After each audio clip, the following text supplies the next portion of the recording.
Hello, Calvin Jones here with the Park Tool Company. On this Tech Tuesday, it's a celebration of 100s. This is our 100th Tech Tuesday, and we're also at 100,000 YouTube subscribers. So thanks everyone. But as a thank you, we're gonna have a giveaway. We're gonna give away a TS-4 chewing stand with base and the TM1 spoke tension meter. So to enter, see the video description here, and the winner is going to be chosen at random. So when it's a random drawing, you're going to need some luck. Maybe the luck of a 4-leaf clover. What does this ugliness have to do with the 4-leaf clover? It all depends on your perspective. This is a special kind of wheel collapse known to mechanics as the taco. But really, the 4-leaf clover is a better term when you look at the data. And that's where the WTA, the wheel tension app from Park Tool, and the TM1 come in. The WTA is the wheel tension app available at the Park Tool website, and that was explained in Tech Tuesday, number 55, you may recall.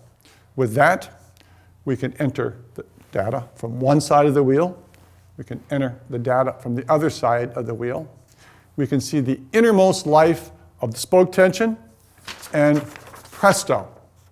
Let's delve into this sad graphic novel. What we have is horizontally, we have tight spokes. Here and here, tight. But at 90 degrees, clearly zero tension, and here, zero tension. But flip the wheel and it reverses. Here,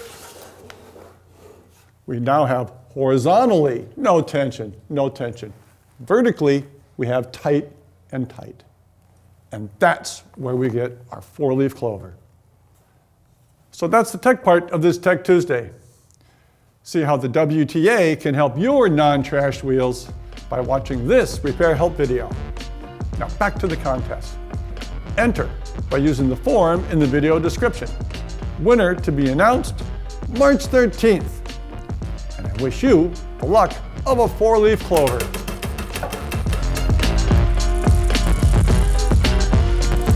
A little bonus video for our friends out there who are thinking, what's all this fuss? Let's just pop that thing straight, get it back on the bike, and get going. Let's try it. Oh, hey, that was pretty cool. Let's see. Yeah, kind of straight. No, not really. It's bent once, it's always going to be bent.